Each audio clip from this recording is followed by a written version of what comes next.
I think Grant Goldberg had the internet going nuts, and with his shop of Gordon Hayward. Welcome to Dunk Bait, where we talk mostly basketball. Today we're talking COVID in the NBA, NBA and BLM jerseys, and Vince Carter officially retires. So they're doing some Rona testing in the NBA, and 16 players tested positive.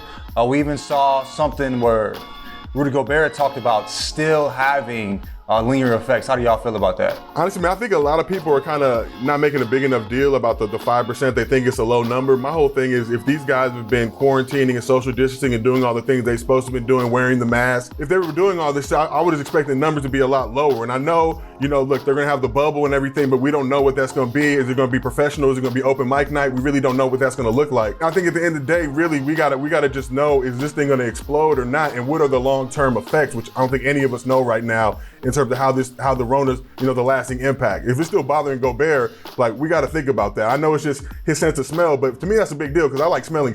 You are hearing that the lingering effects of this are going to stay with people for the next 20, 30 years of their lives. Like, people that have severe lung damage will have their lives totally altered by this. So you do hope that if these players are coming down with it, that they're never going to experience something like that they're already risking so much playing this sport and having, just to jump back into the season with injury and whatnot. But you're hoping nothing quite like that kind of happens. So my hat goes off to the guys for kind of taking this risk and stuff like that.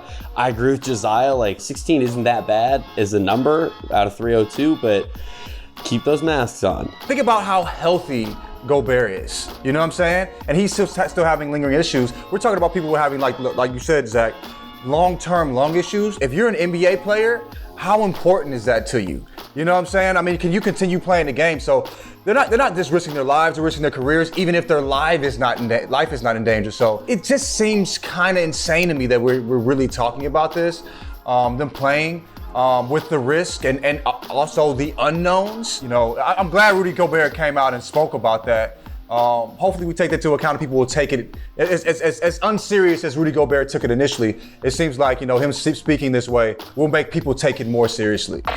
So WNBA player Angel McCutchery has been pushing #SayTheirName, which allows NBA players and WNBA players to put social justice statements on the back of their jersey. What y'all think about that? Allowing players the room to kind of navigate and choose their own messaging. I think there's going to be some really powerful stuff that comes from this. I mean, just the idea of someone putting Breonna Taylor's name on the back of their jersey, for when they lace them up, I think is really, really neat. And I'm hoping that guys take the opportunity to put some real thought into this. I'm wondering, I think it's a good idea, but I wonder, does it stray the line of being performative, or were some people going to take it wrong? Is it going to have a professional type feel to it, or is it going to feel like it's open mic night in terms of the type of stuff that people are going to be putting on the back of their jerseys? I think Grant Goldberg had the internet going nuts, this weekend with his All Lives Matter shop of Gordon Hayward. So it's like, where does the NBA really draw the line? You know what I'm saying? Are they going to focus, on the social justice part of it? What happens now if somebody wants to have All Lives Matter or Trump 2020 or whatever it may be on their back of their jerseys? Does the league step in like, nah, dog, it's a no from us, or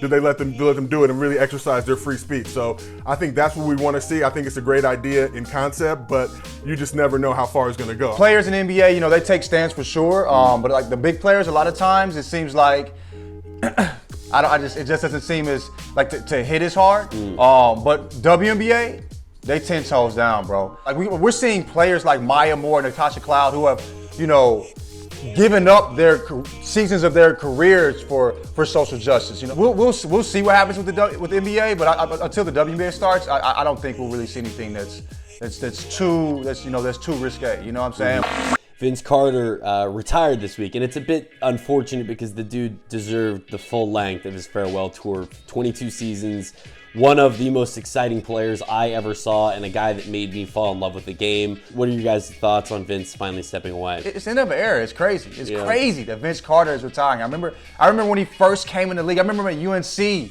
nobody cared about the Raptors prior to Vince. You know what I'm saying? He made them relevant. 22 years in the game, and when you think about him, you think he's a professional, right? He always handled himself like a pro at the highest level. It never felt like open mic night looking at his career. He's a guy that obviously, like you said earlier, you wish he would have got to really get his farewell tour and kind of get that last standing on and be able to walk out on his own terms. Obviously, the Rona came in and everybody's plans. You know, we salute Vince just for being a real one, being 10 toes down. And honestly, I think was the first player to play in 4 decades, if I'm not mistaken. Or Yep. I do want to say really quick, as a kid who had, limited abilities athletically, I bought the hell out of those shocks that he used to wear, thinking that those would make me fly like him. He had us wearing space boots out there, bro. You know what I'm saying? Yeah. That's how influential he was. Those shoes weighed 25 heavy. pounds. You feel me? we had an Adidas deal when I was at UCLA.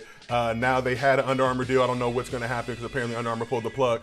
But what I'm saying, Matt Barnes, my teammate at UCLA, we were Adidas. Obviously, we used to have Adidas rep checking our feet all the time. But Matt didn't give a He used to actually practice in shocks, and literally, but honestly, be windmilling in practice. So when Matt left, we each had our own lockers, and it took a couple weeks to clear out the lockers after guys left. But he left those shocks in there, so I definitely jacked him for those shocks. I was rocking those things heavy, so I was rocking Matt Barnes shocks around. But when you put those on, you felt like you added like 6 inches to your vert. Oh, for sure. That's such a great story. All right, so that's the show. I'm the Jethro Jenkins. King Josiah 54. I'm Zach Schwartz. Thanks for the time, guys.